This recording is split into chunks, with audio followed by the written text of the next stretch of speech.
The night I found my wife's bikini selfies with another man, I didn't scream. I didn't beg. I simply set down my coffee, picked up the envelope I'd hidden for months, and walked out. Because sometimes, the most powerful revenge isn't a fight. It's freedom she can't control. My name is Jeremy Collins. I'm 41 years old, a freelance systems consultant, and up until recently, I was married to a woman who loved reminding me she was doing me a favor by staying. I didn't always see her that way. When we first met, Natasha felt like the smartest person in the room. I was 24, working my first real job, and she was finishing grad school in Michigan. She quoted poets I'd never read and spoke with this certainty that made you want to follow her lead. Back then, I thought her confidence was magnetic. Over the years, that certainty became something else, something heavier. What I once admired started to feel like a weight pressing me into a smaller and smaller version of myself. First, it was small things. She'd correct me in front of friends or roll her eyes when I talked about my work. Later, she stopped pretending it was a joke. If I forgot to pick up something from the store, she'd say, "You're lucky I'm still here." As if that was a normal thing to say to your husband. That morning was like any other. I was sitting at the kitchen table, drinking my second cup of coffee before logging in to check client emails. Natasha stood by the counter, listing all the ways I'd disappointed her this week. Something about a forgotten call to her sister and the fact that I never seemed present. She didn't even sound angry, just bored. Like she'd already decided she was right. And I was simply the obstacle she had to manage. She paused mid-sentence and said it again. "You're lucky I'm still here." Not in a raised voice or a dramatic sigh. Just flat. Factual. I didn't respond right away. My hand was wrapped around the coffee mug, and for a second, I considered hurling it across the room, just to hear something shatter. But I didn't. Instead, I set it down carefully and stood up. I walked to the hallway closet and pulled out the suitcase I'd packed a week ago. It wasn't a decision made in that moment. It was the end of hundreds of small moments that had already decided for me. I placed the suitcase by the door, turned back to her, and waited. She blinked like she couldn't process what she was seeing. "You can't be serious," she said finally. Her voice had that edge, disbelief with a streak of contempt. "I am," I told her, and I meant it. "And if you're honest, you've been waiting for this as long as I have." That was the part that stung her. I could see it. Not regret, not love, just the realization that she wasn't the one controlling the exit. "You're throwing a tantrum," she snapped, crossing her arms. "That's what this is. You want to punish me because you can't handle conflict." I almost laughed. "I haven't raised my voice once, Tash." I kept my tone steady, because I knew it would bother her more than yelling ever could. She wanted a scene. She wanted me to break so she could feel justified. But I was done performing the part she'd written for me. We stood in silence. The kind that feels like a countdown. She glanced at the suitcase again, searching for a sign that I'd back down. When she didn't find one, she tried a different tactic. She softened her voice, tilted her head. "Jeremy, couples fight. This is normal. You're overreacting." I stepped aside, giving her a clear path to the door. "Then walk away from nothing," I said. She didn't move, didn't argue. She just stood there, trying to decide if this was another round in the same old game or something she couldn't control. I didn't wait to see which choice she'd make. I walked to the kitchen, took out the garbage, and wiped down the counter. Ordinary tasks that felt more honest than anything we'd shared in months. When I came back, she was still standing there, staring at the suitcase. My heart didn't race. My hands didn't shake. That surprised me most.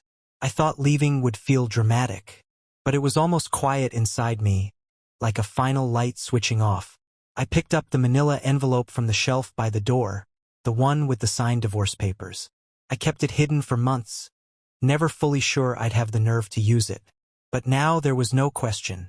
She watched me slide it into my work bag without a word. For once, she didn't have anything to say. Maybe because she knew the moment she opened her mouth, she'd have to admit this was real. I opened the door and stepped out onto the porch. The morning was cold enough that I could feel it in my teeth, and it made me feel awake in a way I hadn't in years. I turned back to look at her one last time. She hadn't moved. Still rooted in place, still hoping I'd decide to come back inside. But I didn't. I closed the door and walked down the steps without looking back. The first night alone didn't feel like freedom. It felt like the world had turned down its volume and left me alone with the static. I made dinner out of habit, salmon and rice. I set one plate, sat down, and stared at my phone without picking it up. I'd known Natasha was seeing someone. I'd seen enough hints, late nights, the way she'd angle her phone away. But knowing something isn't the same as watching it unfold in real time. When I finally tapped her Instagram story, I saw exactly what she wanted me to see. A rooftop pool, a glass of champagne in her hand, and beside her, the man she'd chosen to replace me. Tan, grinning, his arm wrapped around her waist. The caption read, "Finally living." I didn't feel shock, just a cold clarity. She wasn't hiding it because she wanted me to see it. She wanted me to know she'd won, that she was thriving without me. That night, I didn't text her. I didn't call. I set my phone face down and finished my meal in silence. The next morning, I woke up earlier than usual. I'd always thought I'd feel relief when she was gone, but the quiet was unfamiliar. My dog, Cooper, padded around the house looking for her, then gave up and curled by the window. A week passed. I filed the divorce paperwork. I updated my mailing address, canceled our shared subscriptions, changed the locks. Every step felt more final. Every step felt lighter. But something about that emptiness stayed with me. Like I'd closed a door but didn't know what to do with all the space left behind. That was when I noticed a flyer on the grocery store bulletin board. New year, new strength, Ridgeview Fitness, open enrollment. I wasn't a gym person anymore. My 20s were about weights and running. My 30s were about spreadsheets and trying to keep a marriage from collapsing. But the thought of sitting alone every evening, watching old movies and pretending I was fine, was worse. So I showed up. The place smelled like rubber mats and cleaning spray. A woman was showing a man how to use the squat rack. She had this calm, focused energy that made the noise around her fade. She noticed me standing awkwardly by the water cooler. "New face," she said. "You signing up or just lost?" "Bit of both," I admitted. That made her smile, quick, but genuine. "First time back in a while?" "First time in this decade," I said. "Well, you're here. That's something." She handed me a clipboard with a waiver. "I'm Lena." I didn't know then that Lena would be the person to remind me that being alone didn't mean I had to stay broken. The first few workouts were rough. My body protested every movement. My mind kept drifting back to Natasha's voice, the way she'd say I'd let myself go. But Lena never commented. She never pushed harder than necessary. She just showed me how to do the next thing, one rep at a time. On my third visit, she said, "I run a small group class on Thursdays. Low pressure. You might like it." I didn't think about it long. "I'll come." The class was nothing fancy. A few people working out together, cheering each other on. For the first time in months, I didn't feel like I was failing at something. Afterward, Lena asked if I wanted to grab a coffee. She said it casually, no expectations. We ended up at a diner a few blocks away, sitting across from each other in a cracked vinyl booth. She ordered tea. I ordered whatever coffee they had. We talked about simple things, bad movies, old injuries, why we'd both ended up in that gym on a cold January night. She didn't ask about my divorce, and I didn't offer it. It felt good to be nobody's ex-husband for an hour. The next week, I came back. And the next. Eventually, we fell into a rhythm. Thursday workouts, late-night coffee, quiet conversations. It was the opposite of what I'd had with Natasha. No competition. No hidden barbs. Just an ease I hadn't realized I was starving for. One night, Lena said, "You've got a quiet sadness to you." She didn't say it to pity me. She just observed it like it was a fact. "I'm still getting over some things," I admitted. "You're here," she said. "That's more than most people manage." I didn't answer, but something in me loosened. A month passed. I started sleeping through the night. I stopped checking Natasha's social media as often. Sometimes I'd go days without thinking about her. Felt like progress. Then, one afternoon, my phone buzzed with a message from an old college friend I hadn't heard from in years. Just a link. No explanation. I knew before I clicked it. Natasha had posted another photo. This time, it was clearer. Her new boyfriend, shirtless, his hand on her hip, both of them smiling at the camera like nothing had ever mattered except this new life. The caption was short. No regrets. I closed the app without reacting. I didn't feel the panic I once did. Just a sense of finality. I went to the closet, took out the last envelope of divorce papers I'd been holding back, and signed them. Not out of anger. Not to prove anything. Just because I was done.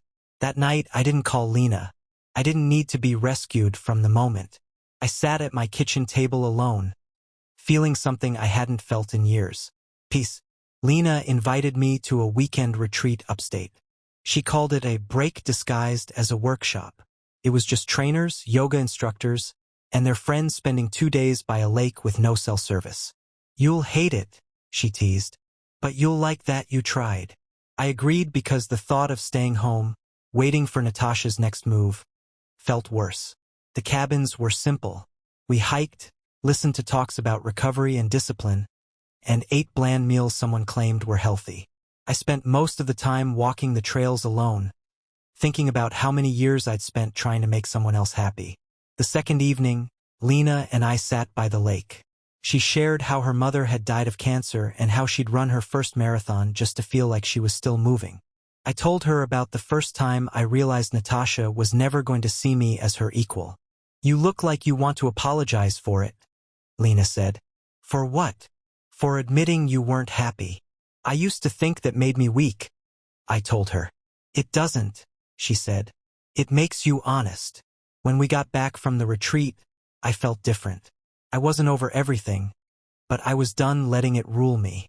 I was learning how to stand still without feeling like I needed to prove anything. I didn't expect Natasha to show up again, but she always had good timing when she wanted something. It was a Sunday afternoon. Lena was at my kitchen counter, chopping vegetables for dinner. The knock at the door was firm, not frantic. I knew before I opened it. Natasha walked in without waiting for permission. Her hair was damp from the rain. She looked around like she owned the place. Good, she said, setting her purse on the table.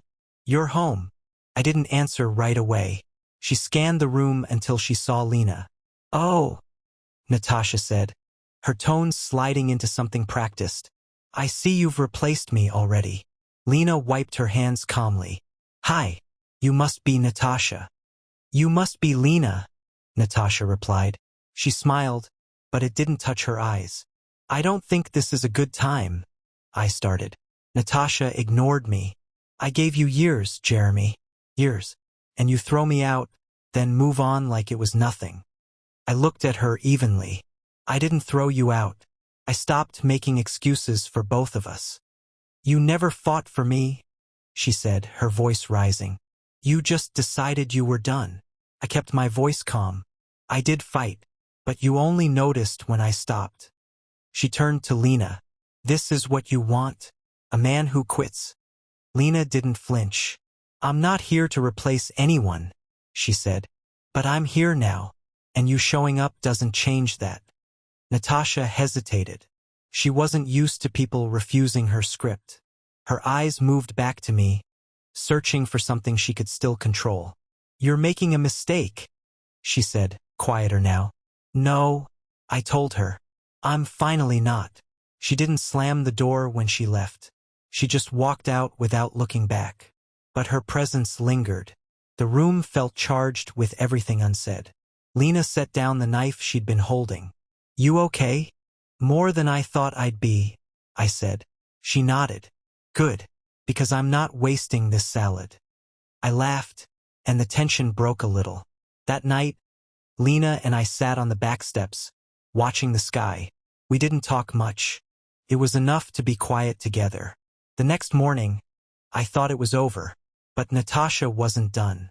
She showed up again that night, close to midnight, carrying a duffel bag and an exhausted expression. I don't have anywhere to go, she said softly. I hesitated. I knew this tone. It wasn't honest regret. It was an attempt to wedge herself back in. "One night," I said. "You can take the couch." She nodded and walked past me. I didn't sleep much. The old pressure in my chest returned, reminding me why I'd left. In the morning, she was in the kitchen like nothing had changed. She made coffee and commented on the cabinet door that squeaked. Then Lena arrived, carrying 2 smoothies. She looked surprised when she saw Natasha. Natasha didn't blink. "Morning," she said. "Breakfast for everyone?" Lena set a smoothie in front of me. "Just this." Natasha sipped her coffee.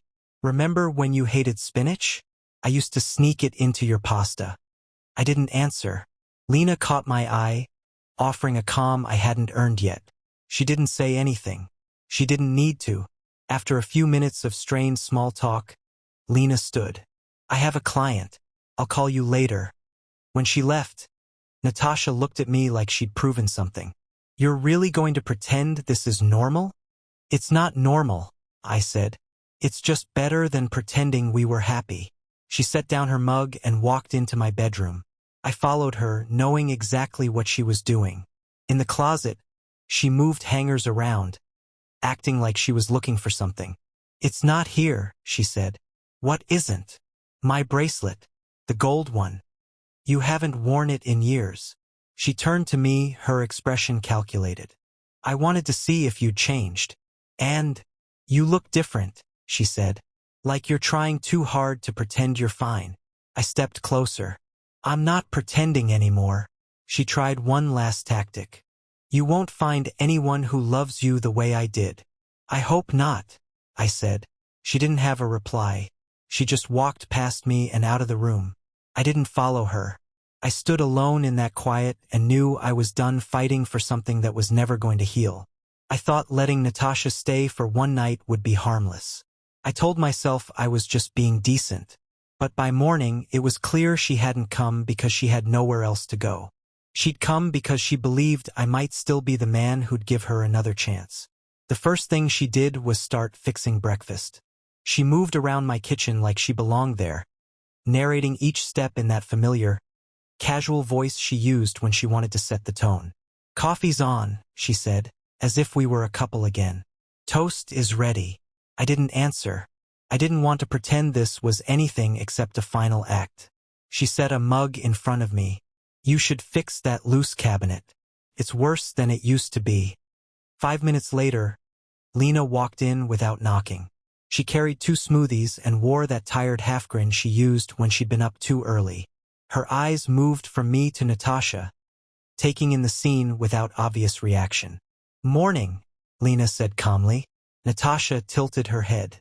"Hi, breakfast together?" Lena set the smoothies down without responding. She gave me a quick look that told me she wasn't surprised. Maybe she'd expected this to happen eventually. Natasha stirred her coffee. "Remember when you couldn't stand green smoothies? You'd gag every time I made you drink one." "That was a long time ago," I said. "Was it?" she asked, as if we were just reminiscing. Lena watched her quietly, then picked up her keys. "I've got to run. I'll call you later." She left without drama. That was her way. She didn't fight for attention. She just gave people the choice to meet her halfway or stay behind. When the door closed, Natasha set her mug down and studied me. "You think she's different. You think you're different. But you're not."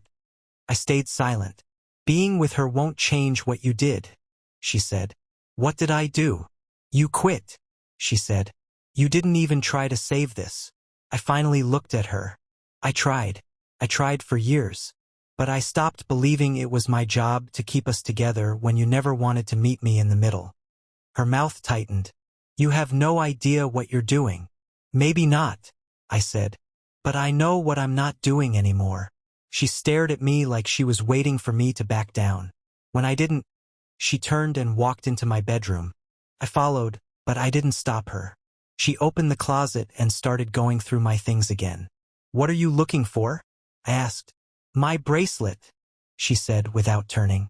"You're not here for that." She kept her back to me. "I just wanted to see if you'd changed." I stood by the door. "And you look lighter," she said finally. Like none of this meant anything. It meant a lot, I said. It just stopped meaning everything. She turned to face me. For the first time, she didn't look like she had a plan. She just looked tired. You won't find anyone who will love you like I did, she repeated, softer this time. I don't want that kind of love anymore, I said. She didn't answer. She walked past me into the hallway. I waited, but she didn't say anything else. Later that night, she sat on my couch scrolling through her phone like she was waiting for an opening. I stayed in my room. I didn't owe her another argument. Around midnight, I packed a small suitcase. It was easier this time. No second-guessing, no guilt. Just clarity. I stepped into the living room. She looked up, her eyes searching for a sign of compromise. Where are you going? She asked. I don't know, I said honestly. Somewhere that isn't here. You can't just leave. I already did, I said. This is just the part where my body catches up. She didn't stand. She didn't plead. She just watched as I picked up my keys. I didn't slam the door when I left. I didn't need to. I drove for almost an hour with no destination in mind. Eventually, I pulled into a gas station and sat there with the engine off. The lot was empty except for a delivery truck idling by the pumps. I leaned back in the seat and let myself feel everything I'd been holding in. Not rage. Not even grief. Just the heavy recognition that I'd spent too long thinking her approval was the measure of my worth. I stayed there until my breathing evened out. Then I texted Lena. I had to leave. She came back again. Do you want company? No. Just needed to say it. I'm proud of you.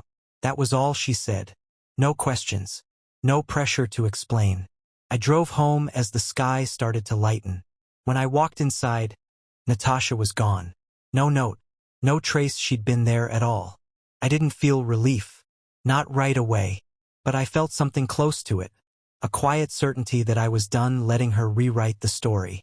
I showered, changed clothes, and sat by the window with Cooper. The house was finally still.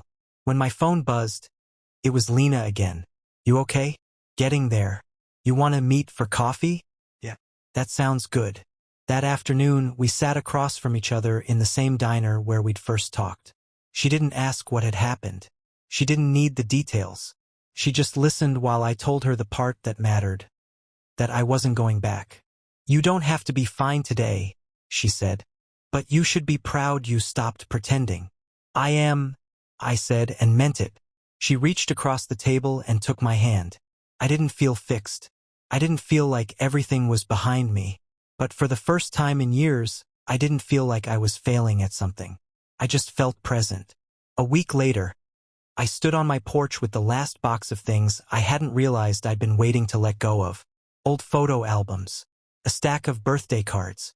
Receipts from trips I didn't enjoy as much as I pretended to.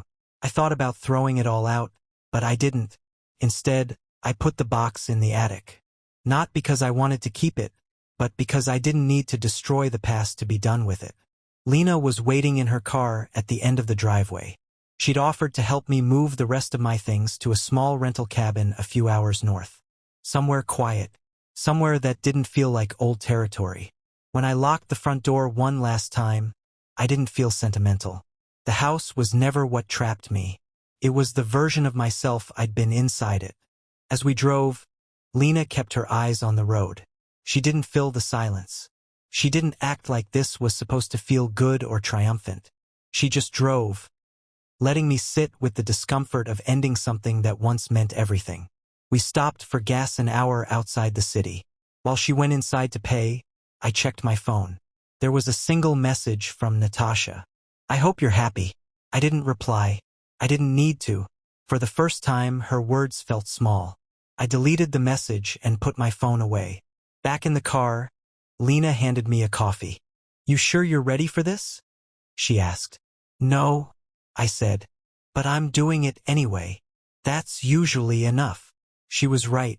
When we arrived, the cabin looked exactly like the photos online. Simple, a little rundown, but clean. There was no cell signal. No distractions. Just a place to start over. Lena helped me carry my bags inside. She set them down by the door and looked around. You okay if I head back tonight? She asked. I've got early clients. Of course, I said. She didn't move right away. Call me if you need anything, even if it's nothing important. I will. She nodded. Then she stepped forward and hugged me. It wasn't romantic. It wasn't loaded with expectations. It was just a reminder that someone knew I was trying. After she left, I stood alone in the small living room. For a while, I didn't do anything. I didn't unpack or clean or look for something to fix. I just let myself feel the finality of it. The quiet wasn't oppressive anymore. It felt earned. That night, I made dinner, eggs and toast because it was simple and familiar. I ate at the little kitchen table and thought about all the ways I'd convinced myself that staying with Natasha was strength. I'd believed that real commitment meant enduring anything, that giving up was failure. But sitting there alone, I finally understood the truth. Leaving wasn't weakness. It was refusing to live as a version of myself I didn't recognize. The next morning, I woke up before sunrise. I stepped out onto the small porch and watched the sky change. I didn't feel regret. I didn't feel relief. I just felt ready to see what came next. Around noon, Lena texted me. Still standing? Yeah. Still here. Proud of you. Thank you. You want company this weekend? I looked around the cabin. For the first time, I didn't feel like I needed someone to rescue me. But I also didn't feel like I needed to be alone to prove anything. Sure. That sounds good. That Saturday, she drove up. She didn't bring flowers or wine or anything that implied celebration. Just a bag with her hiking boots and a small thermos of coffee. We spent the day walking the trails behind the cabin. We didn't talk about Natasha. We didn't analyze why everything ended. We just walked, stopping every so often to look at the trees or listen to the wind. When we got back, she made us sandwiches. We ate at the same table where I'd sat alone that first night. It felt different now, like a space I hadn't just escaped to, but chosen. Later, we sat outside as the sun went down. You look different, she said. Different how? Like you're not waiting for something bad to happen. I thought about it. I don't know if I'm there yet. That's okay, she said. You don't have to be. We didn't say much after that. We didn't have to. As the evening settled in, I realized something I hadn't been ready to admit. Natasha didn't ruin me. She didn't own my story. She was just a part of it I'd finally outgrown. That was the real ending. Not her walking out. Not me driving away. It was this, sitting with someone who didn't need to compete or control. Someone who didn't measure my worth by how easy I was to manipulate. Someone who stayed without expecting me to pretend I was fine. I didn't know what would happen next. I didn't have a plan for the next year or even the next week. But I was okay with that, because I'd finally stopped thinking that love was about proving you could survive anything. It was about deciding what you were no longer willing to survive.